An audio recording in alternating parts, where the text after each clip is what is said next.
Hello friends, स्वागत है आपका हमारे YouTube channel English with Anuj sir में। तो दोस्तों, आज की क्लास में हम डिस्कस करेंगे पीजीटी 2021 का प्रीवियस ईयर पेपर और देखेंगे कि 2021 में एग्ज़ाम का लेवल क्या रहा था। 2022 का पेपर पीजीटी 2022 का पेपर 9 मई 2026 को लगा हुआ है। तो चलिए आज की क्लास में पूरा 1 से लेकर 125 क्वेश्चन तक डिस्कस करेंगे, पूरा पेपर सॉल्व करेंगे। तो चलिए बिना टाइम वेस्ट किए स्टार्ट करते हैं। Question number 1 is on your screen. He always respect his elders. तो दोस्तों का ऑप्शन नंबर क्या हो जाएगा करेक्ट क्वेश्चन नंबर 1 का? क्वेश्चन नंबर 1 है ही ऑलवेज रिस्पेक्ट हिज एल्डर्स, यानी कि वो अपने बड़ों का सम्मान करता है, हमेशा अपने बड़ों का सम्मान करता है। Option number B is the right answer. Adverb is the right answer. चलते हैं क्वेश्चन नंबर 2 की ओर। He is like my father, वो मेरे पिता के समान है। तो दोस्तों यहाँ पे लाइक का यूज किस तरह से किया गया है? Option number 2 preposition is the right answer. चलते हैं क्वेश्चन नंबर 3 के फटाफट करेंगे क्योंकि दोस्तों बहुत सारे क्वेश्चन करने हैं। Each of the questions carries 1 mark. तो यहाँ पर ईच का पार्ट्स ऑफ स्पीच आपको बताना है। तो करेक्ट आंसर हो जाएगा option number D, pronoun is the right answer. Question number 4, which of the following dramas does not belong to the last phase of Shakespeare's literary career. कौन सा work last phase से नहीं है? तो दोस्तों Tempest, Cymbeline, Winter Tale ये last phase से हैं, लेकिन एज यू लाइक इट ये लास्ट फेज से नहीं है। Option number D is the right answer. चलते हैं क्वेश्चन नंबर 5 की ओर। Question number 5 is on your screen. In which novel of Dickens do the characters Gradgrind, Bounderby and Sissy Jupe appear. तो कौन से वर्क में ये करेक्टर्स आते हैं? Option number C, hard times is the right answer. Question number 6, one of 4 children born at the same time to the same mother is called. एक ही माँ के एक साथ 4 बच्चे अगर जन्म लेते हैं तो उसको हम क्या कहेंगे? तो option number C, quadruplet is the right answer. C is the right answer. Question number 7, Arabella Donn is a character in. तो दोस्तों आपको पता है अराबेला डॉन कैरेक्टर है जूड द ऑब्सक्योर की। Option number C is the right answer, Jude the Obscure. Question number 8, which of the following works is not written by Robert Frost. कौन सा work Robert Frost का नहीं है? तो 2 tramps in mud time Robert Frost का है। The death of the hired man Robert Frost का है। The hill wife Robert Frost का है, लेकिन ग्रीन हिल्स ऑफ अफ्रीका ये अर्नेस्ट हेमिंगवे का वर्क है। ऑप्शन नंबर डी, ये अर्नेस्ट हेमिंगवे का वर्क है। चलते हैं क्वेश्चन नंबर 9 की ओर। Question number 9, for which work did E.M. Forster remark while criticising Mulk Raj Anand, avoiding the rhetoric and circumlocution, it has gone straight to the heart of its subject and purified it. तो इसका correct answer हो जाएगा 9 का दोस्तों option number D, untouchable. 1935 में लिखा गया। 1935, कुली 1936, to leaves in bed 1937 और the sword and the sickle 1942। तो आपको ये सब सन भी याद रखने हैं, आगे क्वेश्चन बन सकता है। तो राइट आंसर इसका क्या हो जाएगा क्वेश्चन नंबर 9 का? Option number D, untouchable. Question number 10, Thomas Sutpen the progenitor of Sutpen's 100 appears in. दोस्तों आपको पता है थॉमस सुथपेन जो करेक्टर है वो एप्सॉलम में है। Option number A is the right answer. 1936 में लिखा गया एप्सॉलम। लाइट इन अगस्त 1932 में। अ मूवेबल फीस्ट 1964 में, एक मेमोयर है ये। और मैन विदाउट वुमेन दोस्तों क्या है? 2014 में मैन विदाउट वुमेन एक ये शॉर्ट स्टोरी कलेक्शन है बाय जापानीज राइटर है Haruki Murakami. Option number D, Haruki Murakami का वर्क है मैन विदाउट वुमेन। तो इसमें करेक्ट आंसर हो जाएगा ऑप्शन नंबर ए, एप्सॉलम। चलते हैं क्वेश्चन नंबर 11 की ओर। कह रहा है कि among these following pairs find out incorrect pair of Shakespeare's comedy and their characters. Correct नहीं पता है, इनकरेक्ट पता करना है। क्वेश्चन को बहुत ध्यान से पढ़ना है। तो लव लेवर लॉस्ट में बायरन एंड रोजालिन हैं, बिल्कुल सही है। बेनेडिक्ट इन बीट्राइस दोस्तों इसमें नहीं है, ये करेक्ट पेयर नहीं है। ये Benedict and Beatrice much ado about nothing में है, तो ऑप्शन नंबर बी हमारा राइट हो जाएगा। मर्चेंट ऑफ वेनिस में बेसेनियन पोर्सियो हैं, और एज यू लाइक इट में ऑरलैंडो रोजालिंड है। तो option number be a midsummer night dream में बेनेडिक्ट एंड बीट्राइस नहीं है, ये कहाँ है? ये है मच अडो अबाउट नथिंग में। चलते हैं क्वेश्चन नंबर 12 की ओर। फटाफट करेंगे दोस्तों, 125 क्वेश्चन पूरे करने हैं। The light begin to twinkle from the rocks, the long day wanes, the slow moon climbs, the deep moons round with many vices, the above mentioned lines appear in। तो दोस्तों ये लाइन कहाँ आती हैं? ये लाइनें दोस्तों हैं यूलिसीज की। Option number C is the right answer. ये टेनिसन की एक पोयम है। तो स्टॉपिंग बाय वुड्स आपको पता है रॉबर्ट फ्रॉस्ट की है, क्रॉसिंग द बार भी टेनिसन की है, और रोड नॉट टेकन भी रॉबर्ट फ्रॉस्ट का वर्क है। तो आपको पता है stopping by woods on snowy evening कब लिखा गया? ये 1922 में लिखा गया, 1922 में लिखा गया stopping by woods on a snowy evening, और 23 में पब्लिश हुआ। 1922 में लिखा गया, 1923 में पब्लिश हुआ stopping by woods on a snowy evening. Crossing the bar आपको पता है कि ये कब लिखा गया? क्रॉसिंग द बार 1889 में ये लिखा गया। और चलते हैं यूलिसीज आपको पता है यूलिसीज कब लिखा गया? 1833 में ये लिखा गया, और इसको 1842 में पब्लिश कराया गया। 1842 में पब्लिश, ये पब्लिश डेट है और ये रिटन डेट है। यूलिसीज की रिटन डेट क्या है? 1833, और इसकी पब्लिश डेट है 1842। और द रोड नॉट टेकन आपको पता है दोस्तों, ये पब्लिश हुई थी अगस्त 1915 में, और used as the opening poem of his collection Mountain Interval 1916 का ये ओपनिंग पोएम थी। माउंटेन इंटरवल 1916 रॉबर्ट फ्रॉस्ट का वर्क है, उसकी ओपनिंग पोएम है द रोड नॉट टेकन। तो इस क्वेश्चन का करेक्ट आंसर हो जाएगा option number C, Ulysses is the right answer. चलते हैं क्वेश्चन नंबर 13 की ओर। दोस्तों क्वेश्चन नंबर 13 आयोग ने रॉन्ग घोषित किया था, इसको आयोग ने फॉल्स घोषित किया था। क्यों फॉल्स घोषित किया था? क्योंकि यहाँ ये जो वर्क है ये वास्तव में ये वर्क है मेमोरेंडा। यहाँ पे ये जी लिखा हुआ है, ये जी गलत है, ये वर्क मेमोरेंडा है। और मेमोरेंडा वर्क किसके द्वारा लिखा गया है? ये लिखा तो वॉल्ट विटमैन के द्वारा गया। इसमें करेक्ट आंसर, अगर मेमोरेंडा लिखा होता, जी न लगा होता, तो वॉल्ट विटमैन होता, लेकिन यहाँ पे जी लगने की वजह से आयोग ने इसको फॉल्स में डाल दिया था। ठीक है, तो उसका वैसे मेमोरेंडा अगर लिखा होता तो राइट आंसर हो जाता वॉल्ट विटमैन। चलते हैं क्वेश्चन नंबर 14 की ओर। Question number 14, which of the following is the correct definition of alliteration? Alliteration मतलब दोस्तों अनुप्रास अलंकार होता है, तो आप बताइए रेपिटेशन होता है इसमें। तो option number C, it is the repetition of speech sounds in a sequence of near by words. Option number C is the right answer. चलते हैं क्वेश्चन नंबर 15 की ओर। Question number 15, which of the literary period does the most prolific novelist Charles Dickens belong to? तो आपको पता है Charles Dickens Victorian period के बहुत अच्छे ही नॉवलिस्ट हैं। क्वेश्चन नंबर 16, चलते हैं क्वेश्चन नंबर 16 के। थैरेसिस वॉज रिटन टू कॉमेमोरेट, तो आपको पता है थैरेसिस थॉमस किसने लिखी थी? थॉमस अर्नॉल्ड ने, थॉमस अर्नॉल्ड तो मैथ्यू अर्नॉल्ड के पिता थे। थैरेसिस मैथ्यू अर्नॉल्ड ने लिखी थी किसकी डेथ पे कॉमेमोरेट करने के लिए? आर्थर ह्यूज क्लॉ को। और टेनिसन ने लिखी थी मेमोयर किसकी डेथ पे? इन्होंने टेनिसन ने मेमोयर लिखी, इन मेमोरियम लिखी थी, इन मेमोरियम लिखी थी Arthur Henry Hallam, H Hallam, Arthur Henry Hallam पे लिखी थी। आर्थर हेनरी हेलम पे टेनिसन ने लिखी थी। और कीट्स की डेथ पे शेली ने लिखी थी कौन सी? एडोनिस 1821 में। और थॉमस अर्नॉल्ड इनके पिताजी थे, और मैथ्यू अर्नॉल्ड ने अपने पिता की याद में एक पोयम लिखी थी रग्बी चैपल। तो 16 का करेक्ट आंसर क्या हो जाएगा? Thyrsis was written to commemorate Arthur Hugh Clough is the right answer. Option number D is the right answer.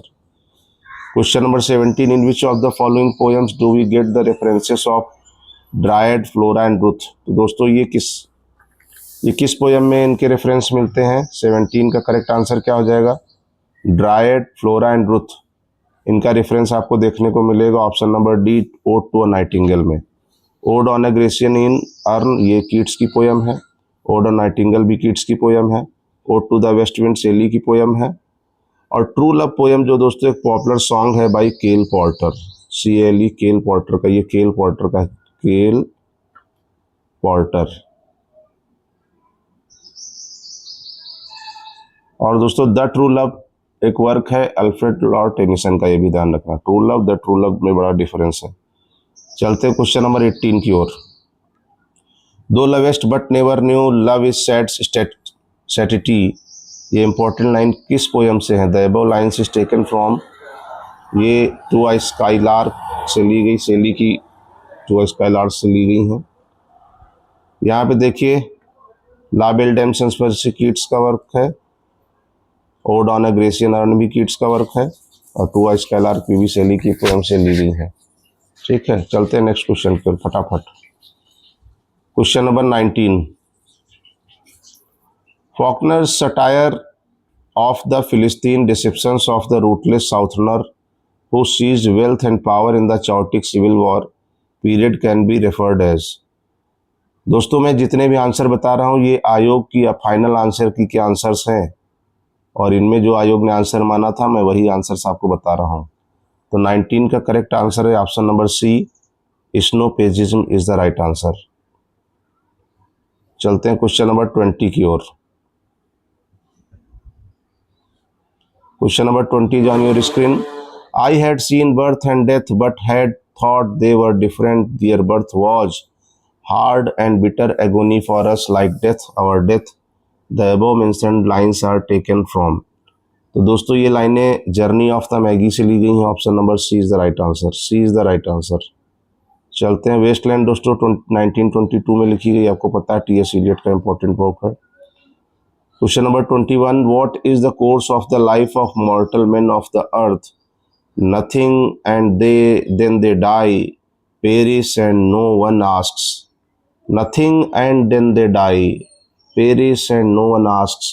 The above cited lines appear in, तो दोस्तों ये मैथ्यू आर्नोल्ड की बहुत ही फेवरेट लाइन्स हैं। उन्होंने अपनी फादर की याद में रग्बी चैपल में ये लाइनें लिखी हैं। Option number C, Rugby Chapel is the right answer. चलते हैं क्वेश्चन नंबर 22 की ओर। अब 22 में दोस्तों एक पैसेज दिया हुआ है, read the following passage carefully and answer the questions given below. तो चलिए आज मैं पैसेज आपके लिए फटाफट पढ़ देता हूँ। To many people Switzerland is the country of the Alps to many people Switzerland is the country of the Alps though not all of it is mountainous. दोस्तों मेरी समझ से आपको इसको मैं पॉज कर देता हूँ, आप इसको पॉज करके आराम से पढ़ लीजिएगा। मैं आंसर बता देता हूँ वरना वीडियो काफ़ी लंबा हो जाएगा। आप इसको पॉज करके पूरा पैसेज पढ़िएगा और उसके बाद सारे क्वेश्चंस के आंसर आप दीजिएगा। मैं आपको करेक्ट आंसर्स बता देता हूँ। Question number 22, Switzerland's climate which attracts the ailing from all over the world can be described as. तो इसका option number B, salubrious is the right answer हो जाएगा। B is the right answer. चलते हैं question number 23 की ओर। Replace the word impact in the passage without changing the meaning of the sentence using one of the following। तो impact का आपको एक प्रकार से सिनोनिम बताना है, तो impact का influence हो जाएगा। Option number C is the right answer. Question number 24 is on your screen. According to the passage, which region has a major share of mountains to the exclusion of other landforms। तो जब दोस्तों आप passage पढ़ेंगे तो correct answer इसमें हो जाएगा option number D, northern Switzerland is the right answer. 25 is on your screen. In the first sentence the word it in the phrase not all of it is mountainous refer to. तो यहाँ पे it किसके लिए आया है? तो it आया दोस्तों स्विट्जरलैंड के लिए। Option number C is the right answer. चलते हैं क्वेश्चन नंबर 26 के लिए। 26 इज ऑन योर स्क्रीन। आप देखिए 26 को आपकी स्क्रीन पर है। Cheese, chocolates, clocks etcetera are produced. तो पैसेज के हिसाब से option number D, in the non mountainous regions of Switzerland is the right answer. Question number 27, which form of comedy deals with the relations and intrigues of gentleman and ladies living in a polish society.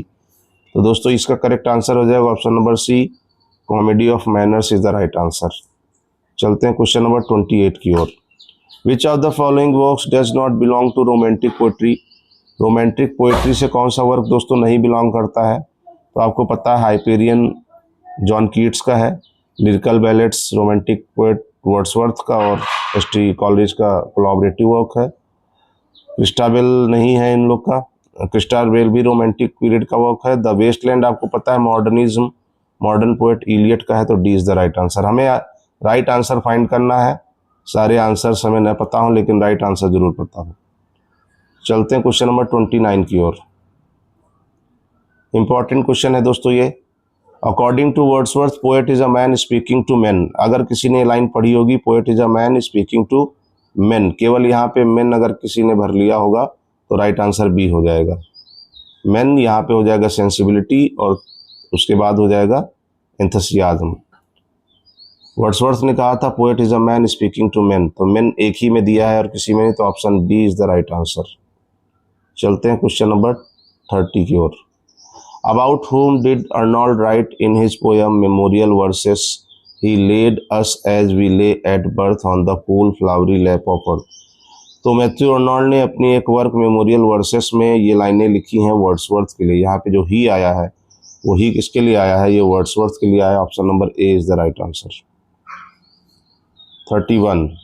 The knockabout scenes in Shakespeare's The Taming of the Shrew and The Merry Wives of Windsor are the examples of. तो दोस्तों ये किसके example हैं? फार्स के example है। Option C is the right answer. चलते हैं 32 की ओर। Jake Barnes is the narrator. तो बताना है आपको जेक बार्नेस किस में है। तो जेक बार्नेस का करेक्टर आपको पता है द सन आल्सो राइजेस 1926 में ये वर्क आया था अर्नेस्ट हेमिंगवे का। D is the right answer. A moveable feast 1964 में एक ये मेमोयर है। ये क्या है? मेमोयर है। और मैन विदाउट वुमेन मैंने बताया था आपको 2014 में एक शॉर्ट स्टोरी कलेक्शन है हारुकी मुराकामी का।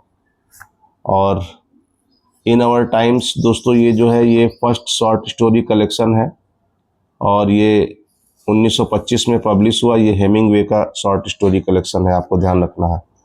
इन आवर टाइम्स 1925 किसका कलेक्शन है? शॉर्ट स्टोरी कलेक्शन है अर्नेस्ट हेमिंगवे का। तो दोस्तों इसमें राइट आंसर हमारा क्या हो जाएगा? जेक बार्नेस करेक्टर है। Option number D the sun also rises 1926 में। 33 देख लेते हैं। Question number 33 on your screen. Which of the following statement is not correct about the poetry of Robert Frost? Robert Frost की poetry के बारे में इसमें से कौन सा सही नहीं है? तो फॉलोइंग चारों ऑप्शन के हिसाब से मैं आंसर दोस्तों बताता हूँ ना, बहुत टाइम लगेगा। Option number C across the river and into the trees offer a true representation of Frost as an Emersonian poet, ये सही नहीं है। बाकी तीनों सही हैं। चलते हैं क्वेश्चन नंबर 34 की ओर। Marriage by its best title is a monopoly and not of the least invidious sort. The above mentioned statement appears in. तो ये दोस्तों स्टेटमेंट आता है option number D a bachelors complaint of the behaviour of married people. D is the right answer. D is the right answer. चलते हैं question number 35 की ओर। Wordsworth's best poem An Evening Walk shows the influence of. तो question number 35 दोस्तों Wordsworth first poem an evening walk shows the influence of dash poets Rosset Roucher and Delille on him. तो दोस्तों ये French poet हैं, आपको पता होना चाहिए। 35 का B is the right answer. चलते हैं 36 की ओर। Which poem of Tennyson does start with the heroic line "Courage," he said, and pointed towards the land? तो दोस्तों ये option number D the lotus eaters की लाइनें हैं। ये चारों वर्क आपके टेनिसन के हैं। 37. Which of the following is not held to be one of the four primary fluids to determine a person's physical condition and types of character? Reference comedy of humor.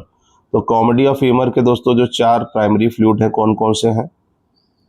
तो number एक तो आपको पता होना चाहिए blood है, और number 2 कौन, इसका इसका राइट आंसर मैं आपको बता देता हूँ, option number B sanguis is the right answer. तो 4 कौन कौन से, तो इसमें तो दिया है, पहला ब्लड है और दूसरा जो है फिल्जम है, PHLEGM, ये दूसरा है, और तीसरा है येलो बाइट, चौथा है ब्लैक बाइट, जिसको आपको ऑप्शन में दिख रहा है येलो बाइट और ब्लैक बाइट। ब्लैक बाइट को मेलनकोली भी कहते हैं, येलो बाइट को कॉलर भी कहते हैं। तो इसका सही आंसर क्या हो जाएगा, option number B sanguis is the right answer. चलते हैं क्वेश्चन नंबर 38 की ओर। Question number 38 is on your screen.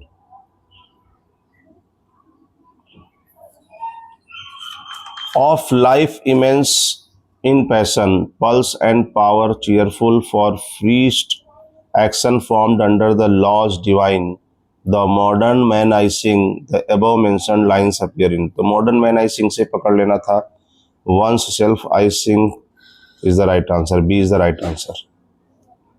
चलते हैं क्वेश्चन नंबर 39 की ओर। The reference of Hinckley's Sibylla and Leslie Downs appear in। तो दोस्तों ये रेफरेंस आते हैं ऑप्शन नंबर डी थेरेसिस में, मैथ्यू आर्नोल्ड की थेरेसिस में। बाकी आपको पता है डावर वीच किसकी है, शैली की है, क्रॉसिंग द बार टेनिसन की है, और यूलिसीज भी टेनिसन की है। टेनिसन का ये वर्क है, आपको पता है, ये क्रॉसिंग बार भी टेनिसन का ही है, डावर वीच शैली का है। चलते हैं क्वेश्चन नंबर 40 की ओर। In which of the following poems do we get the reference of Proteus and Old Triton? तो दोस्तों ये आपको पता है वर्ड्सवर्थ की सोनेट है, the world is too much with us. इसमें दोनों गॉड का, सी गॉड का इंट्रोडक्शन हमें मिलता है। चलते हैं क्वेश्चन नंबर 41 की ओर। The lines I who have lost my way and beg now at stranger's door to receive love at least in small change appear in। तो दोस्तों कमला दास की बहुत ही हार्ट टचिंग लाइन्स हैं। तो कहती है कि मुझे दरवाजों एक अजनबियों की तरह भीख मांगनी पड़ गई प्यार की। तो ये उन्होंने माई ग्रैंड मदर्स हाउस में कहा है, option number B is the right answer. 42 की ओर चलते हैं। From which of the following poems the given lines are taken, Here we go round the prickly pear, prickly pear, prickly pear।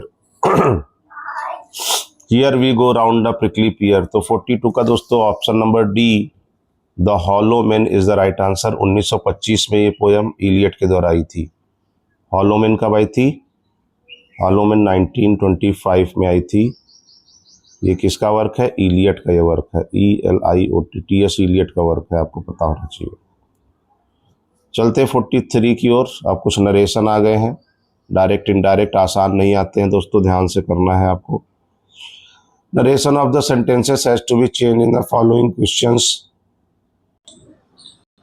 Narration हमें देखना है।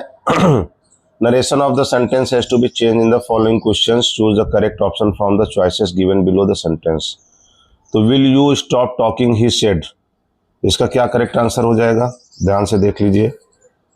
Will you stop talking he said, तो इसका right answer हो जाएगा option number B, he told them to stop talking. Option number B is the right answer. चलते हैं question number 44 की ओर। Ask the teacher my father suggested, तो दोस्तों इसका करेक्ट आंसर हो जाएगा option number A, my father suggested that we should ask the teacher. चलते हैं 45 की ओर। He said you need not wait, comma noted, comma start, you need not wait। तो option D, he said that I need not wait is the right answer। 46, question number 46। Which of the following statement is not true about a soliloquy? तो ये दोस्तों question आयोग ने false घोषित किया था, क्योंकि इसमें दो ऑप्शन बहुत ही क्लोज थे, इसलिए इसको फॉल्स घोषित कर दिया गया था। चलते हैं क्वेश्चन नंबर 47 की ओर। आयोग के हिसाब से दोस्तों हम लोग आंसर डिस्कस कर रहे हैं, जो आयोग ने अपने आंसर माने हैं। Shakespeare sonnets have the following features, find out correct statement. तो शेक्सपियर हैज रिटन 154 सॉनेट्स बिल्कुल सही है। Sonnets from 1 to 126 are address to dark lady, ये गलत है क्योंकि 1 से लेके 126 तक मिस्टर WH को डेडिकेट किए हैं। किसको किए हैं? WH को। विलियम हर्बर्ट इनको कहा जाता, माना जाता है। और तीसरा है he dedicated his some sonnet to his patron earl of Southampton, हाँ बिल्कुल सही है। तो पहला सही, दूसरा गलत, तीसरा सही। और चौथा कह रहा the rhyme scheme of his sonnets are generally AB AB CD CD EF EF GG, तो ये भी सही है। अब कड़कड़ FF GG ऐसे याद रख लो। तो इसमें दोस्तों ये भी सही है, ये भी सही है और पहला भी सही है। तो गलत कौन सा है? इसमें केवल दूसरा गलत है। क्वेश्चन क्या कह रहा है? क्वेश्चन कह रहा है फाइंड आउट करेक्ट स्टेटमेंट्स। तो 1 3 4 देख लो कहाँ है। 1 3 4 बिल्कुल सही है। 1 3 4 इज द राइट आंसर। चलिए फिल इन द ब्लैंक्स आपको करना है। Fill in the blanks with correct articles given below in the line. I therefore welcome his publication which is a humble tribute. तो यहाँ पे हो जाएगा और in his memory by the ministry हो जाएगा और द गवर्नमेंट ऑफ इंडिया हो जाएगा। तो ए THE। तो option number B is the right answer. A the. चलते हैं 49 की ओर। Question number 49, which poem of John Keats given below is based on Burton's the anatomy of melancholy. तो दोस्तों द एनाटॉमी ऑफ मेलनकोली पे Keats की 2 work ध्यान रखो। एक तो लेमिया ध्यान रखो और एक वर्क और है ओड टू मेलनकोली भी ध्यान रखो। तो Lamia is the right answer, यहाँ पे हो जाएगा C is the right answer. 50 का क्या हो जाएगा? Which kind of plays were dramatised allegories of the life of man, his temptation and sinning and his quest for salvation. तो इसका करेक्ट आंसर हो जाएगा morality plays. Option A morality plays is the right answer. Question number 51, Charles Dickens little Dorrit is an attack upon. तो Little Dorrit किस चीज़ पे attack है? तो option number D Marshalsea the debtors prison and the system that is responsible for its existence. Option number D is the right answer. फटाफट दोस्तों देखेंगे, 125 question पूरे देखने हैं, इसीलिए मैं आपको डिस्कशन नहीं कर रहा हूँ, बस जल्दी बता रहा हूँ। In which of the following novel Joe Christmas attempts to recover the origins of his mulatto identity. तो मुलाटो आइडेंटिटी को रिकवर किसमें करता है? Option number B light in August. 1932 में आया लाइट इन अगस्त। एप्सलम 1936 में आया।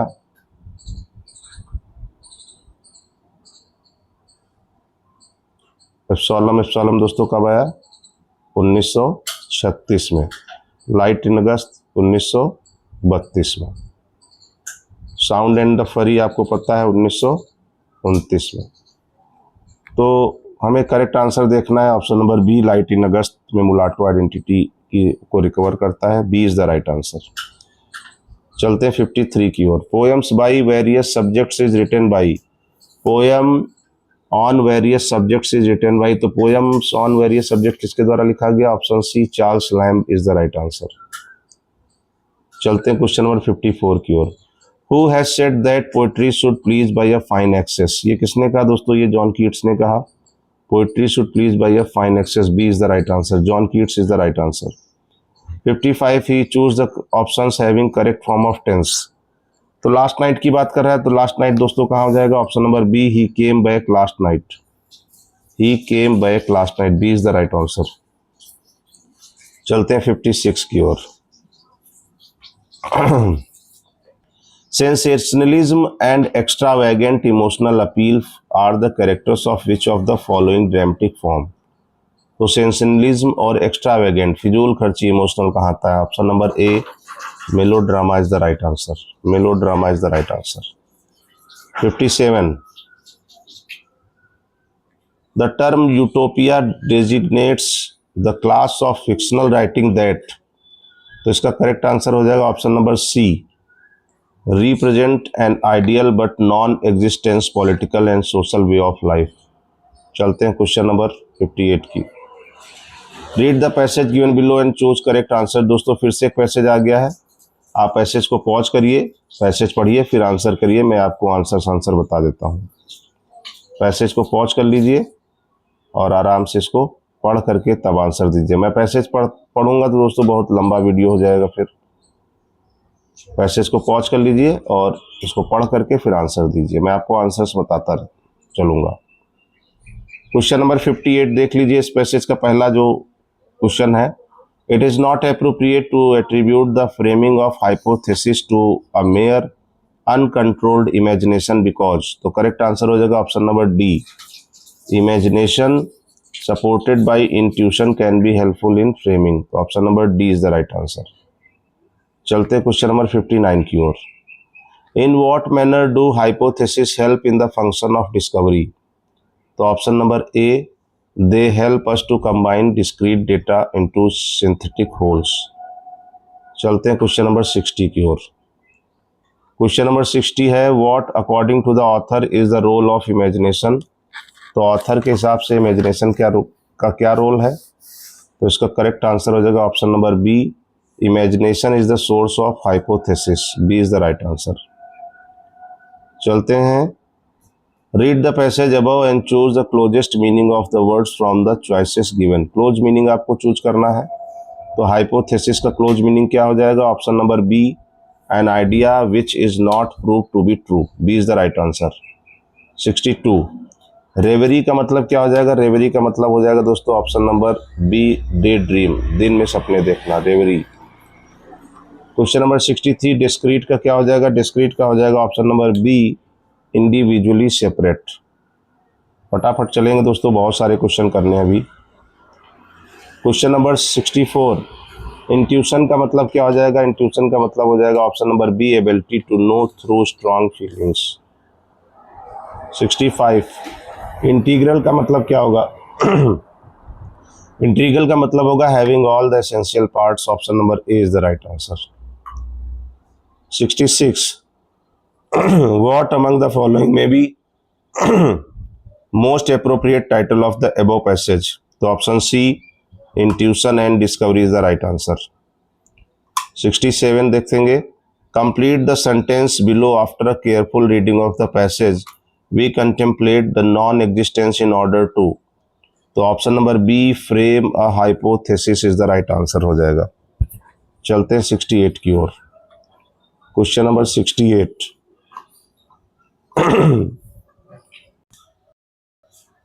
क्वेश्चन नंबर 68 देखेंगे दोस्तों। In the following questions 4 options of meanings are given for the idioms and phrases given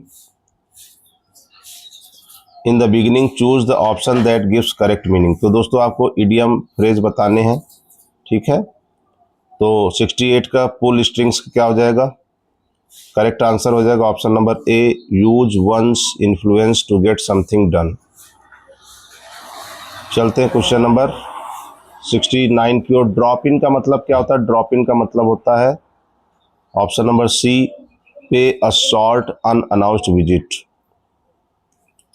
question number 70, break into का मतलब होता है एंटर बाय फोर्स, जबरदस्ती घुसाना। 71, in a tragedy the term catharsis can be broadly interpreted as. तो दोस्तों आपको पता है कथारसिस मतलब होता है purgation of excessive emotion of pity and fear. तो B is the right option. चलते हैं 72 की ओर। Choose the incorrect use of idiom with pair of words. तो एक में इनकरेक्ट यूज किया गया इडियम, तो ऑप्शन नंबर ए ही सही आंसर हो जाएगा। A is the right answer. Kith and kin बिल्कुल सही है, स्वार्ड, फायर एंड स्वार्ड बिल्कुल सही है, और हार्ट एंड सोल भी सही है। तो इनकरेक्ट इसमें Kashmir is rack and dune of India, ये गलत है। 73,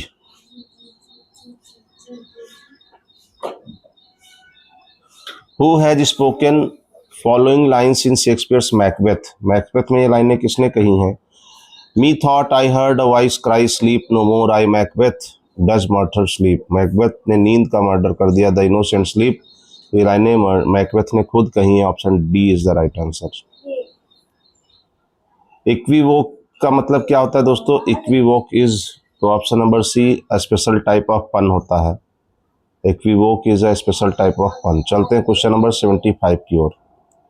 75 से लेकर 79 तक in the questions below the given sentences have been transformed as per directions given in the brackets, choose the correct option. तो दोस्तों pay the bill at once का passive voice आपको बनाना है।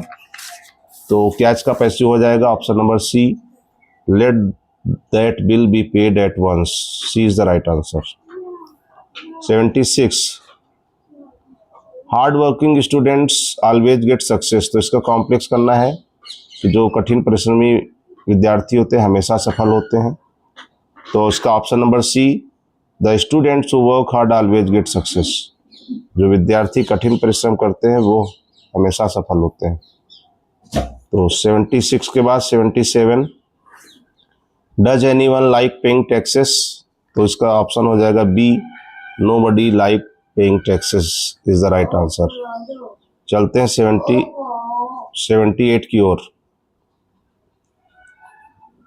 No sooner did the sun rise than the dew disappeared. Affirmative दोस्तों, तो negative no sooner से और अफर्मेटिव बन जाएगा एज सून एज से। तो option B, as soon as the sun rose the dew disappeared, B is the right answer. 79, C is not taller than I am without negative, यानी कि वो मुझसे बड़ी नहीं है। यानी सीधी सी बात, जब वो मुझसे लंबी नहीं है, she is not taller than I am, तो वो मुझसे लंबी नहीं, इसका मतलब मैं उससे ज़्यादा लंबा हूँ। तो I am taller than her. तो इसमें क्या करेक्ट आंसर हो जाएगा? Option number A, I am taller than her is the right answer. 80 का देखिए, बताइए the meaning of the idiom to cool one's heel is. To cool one's heel is to be kept waiting for some time. Option number A is the right answer. चलते हैं 81 की ओर।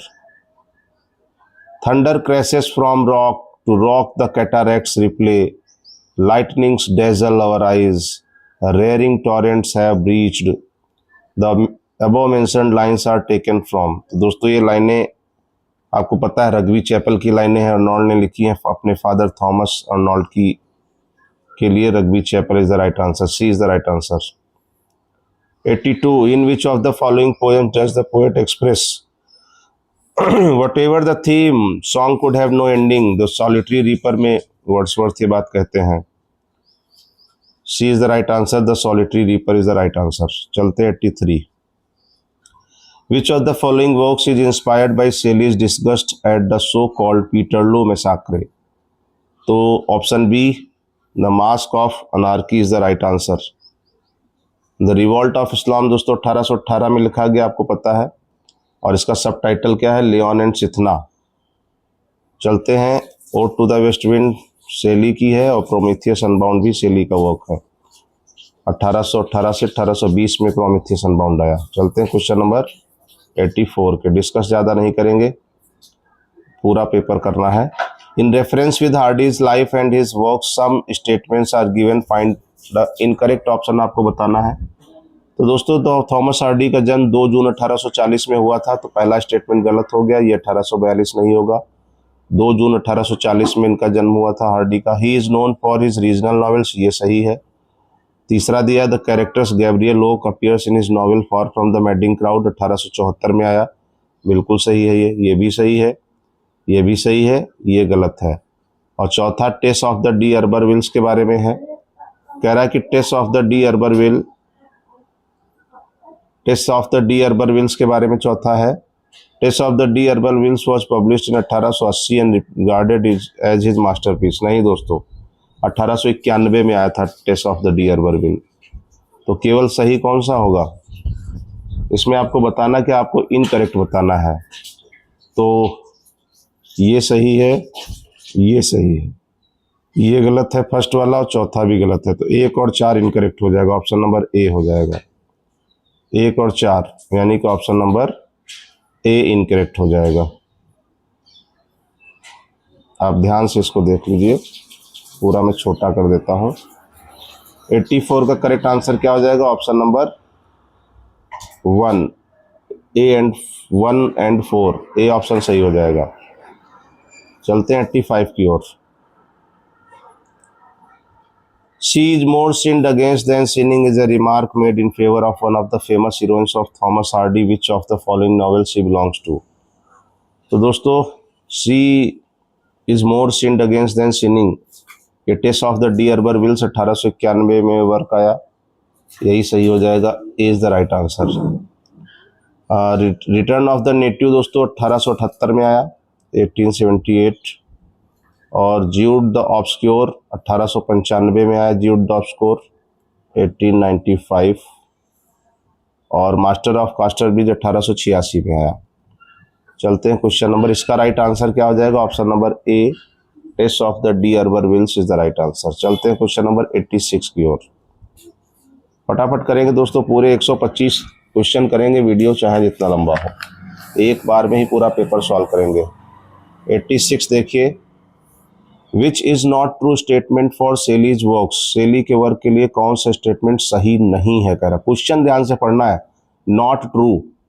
तो Adonis is well known elegy on the death of John Keats है भाई, सेली ने Adonis 1821 में लिखी थी, किसकी डेथ पे? जॉन कीट्स पे। यहाँ विलियम गोल्डिंग दी है, गॉडविन दिया, तो यही हमारा राइट आंसर हो जाएगा, ये ट्रू नहीं है। बाकी सेली जो to the west wind has been written in terza rima, बिल्कुल सही है, ये बिल्कुल सही है, टर्जा रिमाला। Hellas is a lyric drama inspired by the possibilities of Greek revolt, ये भी सही है। और Shelley the triumph of life is a dream poem and unfinished, ये भी सही है। तो इसमें गलत कौन सा है, कह रहा कौन सा? Not true, which is not true, सेली के वर्क के बारे में कौन सा सही नहीं है? तो B, Adonais is well known elegy on the death of John Keats, ना कि विलियम गॉडविन। चलते हैं 87 की ओर। Whitman's poem children of Adam has the theme, तो चिल्ड्रन ऑफ एडम का थीम दोस्तों क्या है? लव एज एनिमल पैशन, यानी कि जानवरों वाला प्यार। Question number 88, which of the following is not written by Robert Frost, तो कौन सा रॉबर्ट फ्रॉस्ट ने नहीं लिखा, आपको ये बताना है दोस्तों। तो आपको पता है अ मूवेबल फीस्ट 1964, ये अर्नेस्ट हेमिंगवे का है, इसलिए ये करेक्ट आंसर हो जाएगा। अ मूवेबल फीस्ट 1964 एक मेमोयर है। और home burial stopping by woods on snowy evening, a boy's will 1913 में आया। ये सब, ये तीनों जो हैं, ये वर्ड्स, ये जो है रॉबर्ट फ्रॉस्ट के वर्क है।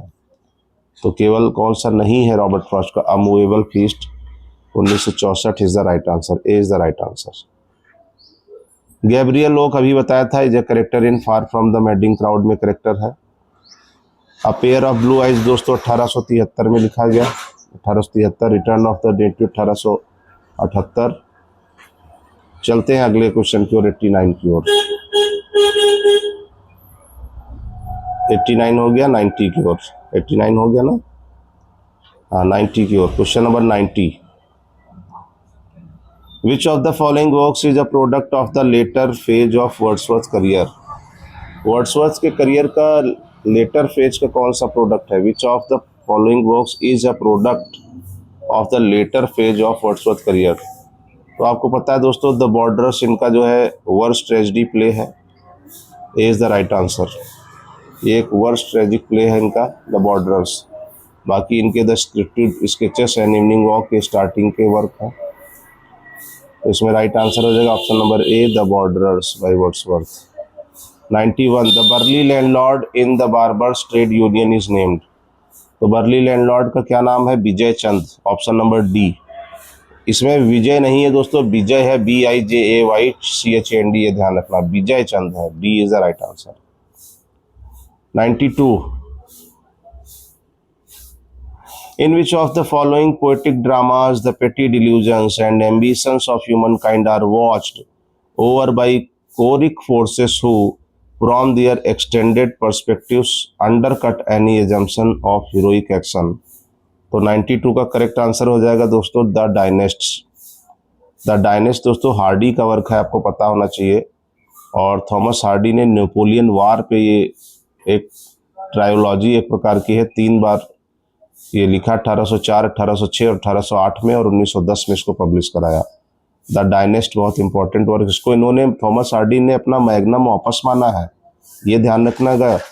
द डायनेस्ट हार्डी ने अपना मैग्नम ऑपस माना है। ये क्वेश्चन आ सकता है कि मैग्नस ऑपस कौन सा वर्क है हार्डी का? तो B the dynasts is the right option. चलते 93 की ओर। करा find out odd pair of works of John Keats and their publication year. तो आपको ओड पेयर बताना है। राइट आंसर क्या हो जाएगा? ऑप्शन नंबर डी क्वीन मैब is the right option. Publication year बताना है आपको और आपको क्या करें? ओड पेयर बताना है। तो एंडाइमियन लॉन्ग नरेटिव पोयम है, the pot of basil, the eve of Saint Agnes, ये सब लॉन्ग नरेटिव पोयम है, जबकि क्वीन मैब नहीं है, तो ये ऑड पेयर है। तो D is the right answer. In the following set of questions, you will have to complete sentences by filling the correct preposition from the choices given. तो दोस्तों प्रीपोजिशन से भी 4 क्वेश्चन आए थे, आपको ध्यान से देखना है। We were dash time for the train. दोस्तों आयोग ने इस क्वेश्चन को गलत माना था, फॉल्स माना था। क्यों फॉल्स? इसलिए माना था क्योंकि इसमें दोस्तों इन और ऑन दोनों ही करेक्ट हो रहे थे।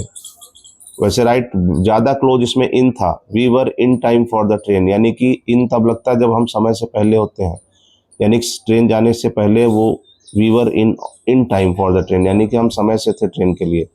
We were on time for the train, यानी कि हम समय पर थे, ट्रेन यानी कि अभी गई नहीं थी। तो दोनों बहुत क्लोज थे, इसलिए आयोग ने इसको फॉल्स माना था। आपको ये ध्यान रखना है। 95 it is not wise to have a meal and bath immediately. तो option B afterwards is the right answer. Afterwards यानी कि खाना खाने के तुरंत बाद नहीं नहाना चाहिए, तो afterwards is the right answer. चलते हैं क्वेश्चन नंबर 96 की ओर। He has done nothing dash he arrived. तो since is the right answer, since he arrived. चलते 97 की ओर। He was ill dash a week and that week he ate nothing. तो option number A he was ill for a week, या for आ जाएगा और इसमें हो जाएगा during that week he ate nothing, और उस सप्ताह के दौरान उसने कुछ नहीं खाया। Option number A is the right answer. चलते 98 की ओर। Who among the following has defined tragedy as an imitation of an action that is serious, complete and of certain magnitude? दोस्तों ये क्वेश्चन जरूर रिपीट हो सकता है। ये एरिस्टोटल की बहुत ही अच्छी डेफिनेशन है ट्रेजेडी की, आपको ध्यान रखना है। B is the right answer. An imitation of an action that is serious, complete and of a certain magnitude. ये डेफिनेशन आपको याद करके जानी है, रट के जानी। 99 इज द राइट क्वेश्चन देखेंगे। 99 PB Shelley has been labelled as an ineffectual angel beating in his void in his luminous wings in vain. Who among the following made such a remark? Arnold ने कहा था दोस्तों, Matthew Arnold is the right answer. Matthew Arnold ने ये शैली के बारे में कहा था। चलते हैं क्वेश्चन नंबर 100 की ओर। दोस्तों 100 पे हम लोग आ गए हैं और 125 टोटल करने हैं, थोड़ी मेहनत और करनी है। चलते देख लेते हैं। There are some statements given below in reference with the term prosody. Find out incorrect statements. Find out incorrect statement आपको बताना है। तो ऑप्शन नंबर सी, इसको मैं पूरा आपको दिखा देता हूँ। पूरा क्वेश्चन देखिए दोस्तों, इसमें आपको इनकरेक्ट स्टेटमेंट बताना है। तो option number C 3 and 4 is the incorrect. C is the right answer. Incorrect कौन सा है?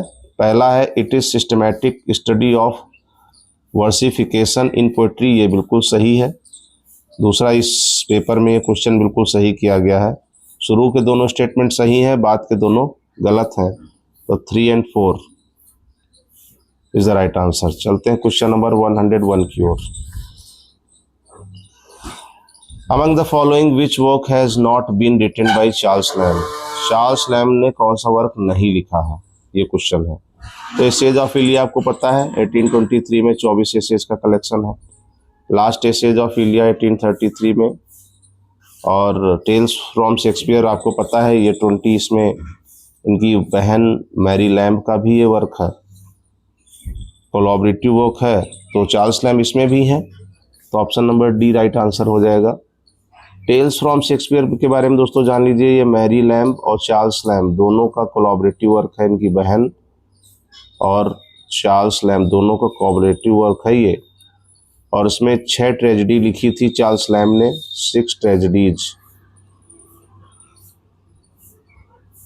बहुत ज़्यादा। 6 ट्रेजेडी चार्ल्स लैम्ब ने लिखी हैं और 14 कॉमेडी लिखी हैं। किसने? मैरी लैम्ब ने। तो मैरी ने 14 कॉमेडी लिखी। सी फॉर कॉमेडी ध्यान रखना।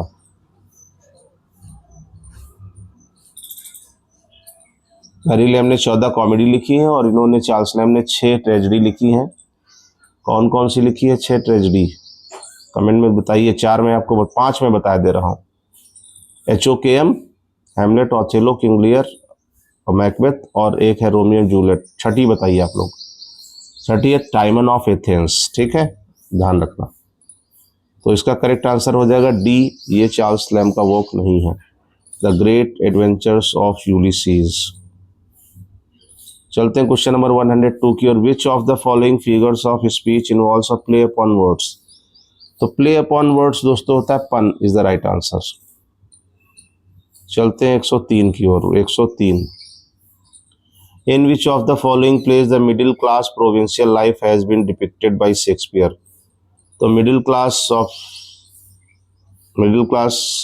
प्रोविंशियल लाइफ शेक्सपियर ने the merry wives of Windsor में बताया है। एक फार्स है ये, the merry wives of Windsor. Catherine Barclay, जो करेक्टर इन कैथरीन बार्कले दोस्तों आपको पता है फेयरवेल टू आर्म्स 1929 में आया। इसी में कैथरीन बार्कले करेक्टर है। तो option number A is the right answer. Man without women दोस्तों कई बार पूछा गया है, ये जापानीज का है, आपको ध्यान रखना, मैंने पीछे बताया है। ठीक है, 2014 में ये आ सकता है फिर से।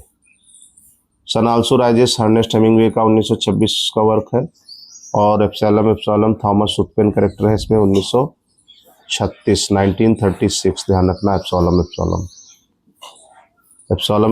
1936। तो Catherine Barkley is a character in option number A, a farewell to arms. 105 देख लेते हैं, बहुत छोटा करना पड़ेगा, बड़ा क्वेश्चन है। From which of the following poems the given lines have been taken? कहाँ से ये लाइनें ली गई हैं? Tears, idle tears, I know not what they mean, tears from the depth of some divine despair, rise in the heart and gather to the eyes. दोस्तों ये लाइनें कहाँ की हैं बताइए आप लोग। 105 के दोस्तों बताइए आप लोग, ये लाइनें कहाँ की है? बहुत अच्छी लाइनें हैं ये। 1847 में टेनिसन का एक वर्क आया था, द प्रिंसेस। ये राइट आंसर हो जाएगा, the princess is the right answer. When lilacs last in the dooryard bloomed, ये ओ कैप्टन माय कैप्टन, यानी कि वॉल्ट विटमैन का वर्क है। थायरिसिस आपको पता है, थायरिसिस किसका वर्क है? मैथ्यू आर्नोल्ड का है और इसी में इन्होंने आर्थर ह्यूज क्लॉ पे कॉमेमोरेट किया था। डॉवर बीच दोस्तों किसका है? पीबी शैली का है, आपको पता है। तो option A, the princess is the right answer. चलते हैं 106 की ओर। 106। Which of the following text is a rarely imaginative version of a tale from Boccaccio? अच्छा क्वेश्चन है, बताइए। Which of the following text is a rarely imaginative version of a tale from Boccaccio? तो option number C, Isabella is the right answer. Isabella is the right answer. Prometheus unbound Shelley का है। The बॉर्डरर्स किसका है? Wordsworth का है। और true love किसका है? कमेंट में बताइए। 107। Which of the following works was originally titled as Laon and Cythna? भी पीछे बताया था मैंने। रिवॉल्ट ऑफ इस्लाम का सब टाइटल है, 1818 में आया और इसका सब टाइटल लियोन एंड सितना। एक और इसका टाइटल है, बताओ कौन बताएगा? Revolution in the golden city. Question number 108। Young Nick Adam is a character of Hemingway's novel? तो young Nick Adam character Hemingway किस नॉवेल में है? तो ये है option number B, in our times में। राइट आंसर हो जाएगा B. A farewell to arms 1929 में आया। द सन आल्सो राइजेस 1926 में और टू हैव और हैव नॉट 1937 में। तो correct answer young Nick Adam character आया है in our times. In our times दोस्तों कब लिखा गया आपको पता है? बताइए, कमेंट में बताइए। 1954 में। कब? 1954।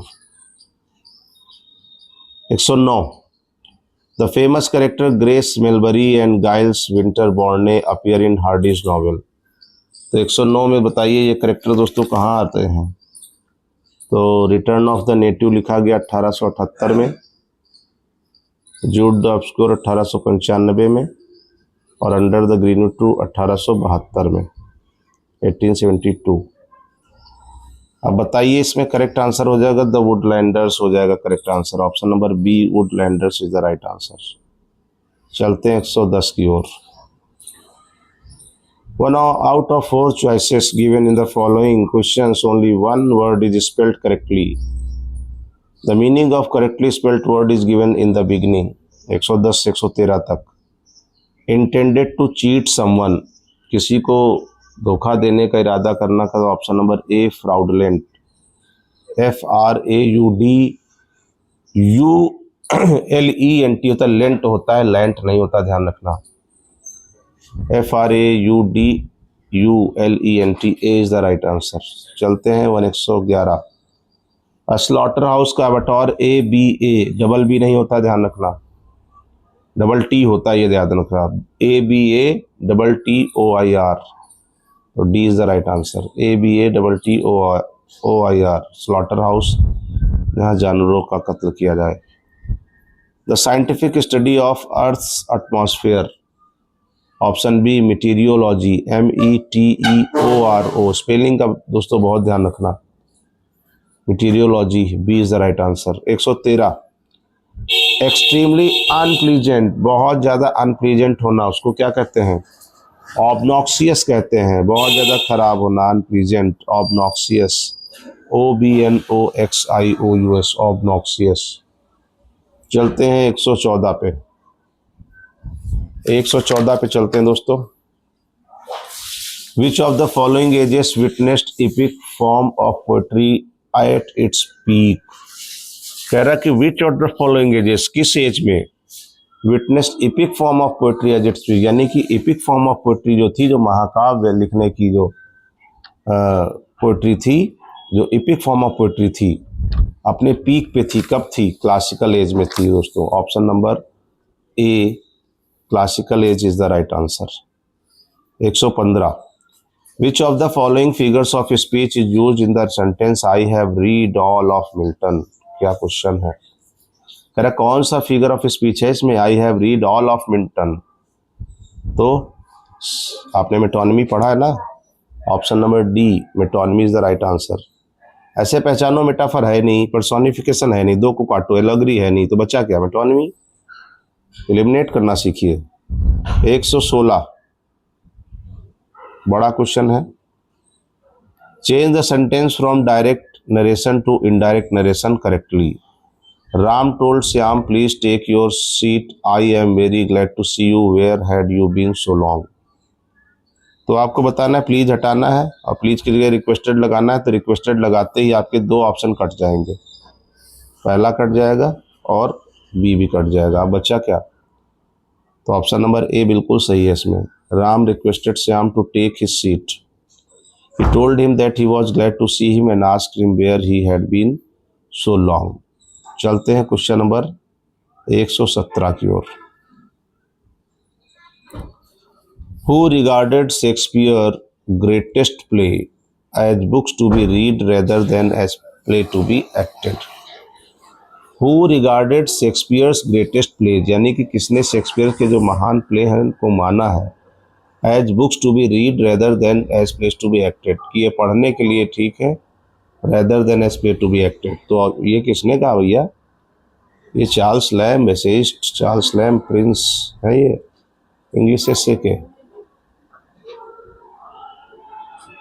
118 विच of the following works of William Shakespeare is a pastoral romance. बताइए कौन सा है पैस्टोरल रोमांस। से क्वेश्चन बहुत इंपॉर्टेंट है दोस्तों। ओथेलो है नहीं, वो तो ट्रेजेडी है। टेम्पेस्ट 1611 में आया, बहुत लास्ट में, दो में ही है।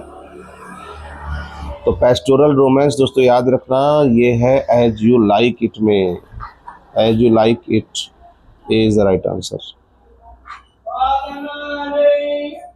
Humbug Casby in little Dorrit is, अच्छा क्वेश्चन है। हम्बक कास्बी इन लिटिल डॉरिट दोस्तों, ये क्वेश्चन आयोग ने फॉल्स किया था। तो क्वेश्चन आयोग ने क्या माना था? फॉल्स माना था। हम्बक कास्बिन लिटिल डॉरिट इज फॉल्स माना था। ठीक है दोस्तों, तो चलिए 119 का फॉल्स है। 120 in the sun also rises having flittered through several sexual liaisons Lady Brett Ashley finally chooses. तो लेडी ब्रेट एस्ले दोस्तों फाइनली किसको चूज करती हैं? 120 वैसे दोस्तों इसका रोमेरो को चूज करती है, यंग स्पेनिश मेटाडोर को चूज करती है, ये इसको चूज करती है, लेकिन आयोग ने दोस्तों इस क्वेश्चन को भी फॉल्स माना। टोटल 5 क्वेश्चन फॉल्स आयोग ने माने थे। 119 और 120 इन दोनों को फॉल्स माना था। तो वैसे वो फाइनली रोमेरो से करती, लेकिन आयोग ने इसको क्या कर दिया था? फॉल्स माना था। चलते 5 क्वेश्चन बचे हैं। Which of the following poets has written the lines as given below? ये लाइनें किसने लिखी हैं? Blow bugle, blow said the wild echoes flying. Blow bugle, answer echoes, dying, dying, dying. तो ये टेनिसन की लाइन है दोस्तों। Tennyson is the right answer, Alfred Lord Tennyson. 122 Which of the following works is not written by Charles Lamb? Charles Lamb का कौन सा work नहीं है? ये क्वेश्चन है। तो जॉन वुडविल में चार्ल्स लैम्ब और मैरी लैम्ब दोनों हैं, ये भी ध्यान रखना। 1802 का ये भी एक कोलैबोरेटरी वर्क है 1802 का, इसमें चार्ल्स लैम्ब और मैरी लैम्ब दोनों लोग हैं, ये ध्यान रखना। द ओल्ड फैमिलियर फेसेस भी चार्ल्स लैम्ब का एस्से है। लेकिन ऑप्शन नंबर सी दोस्तों जो है वो चार्ल्स लैम्ब का नहीं है। Option number C right answer हो जाएगा, ध्यान रखना। An essay on the principles of human action, ये चार्ल्स लैम्ब का नहीं है। और D specimens of English dramatic poets who lived about the time of Shakespeare, ये भी चार्ल्स लैम्ब का है। तो C is the right answer. Option number C, an essay on the principles of human action, ये Charles Lamb का work नहीं है।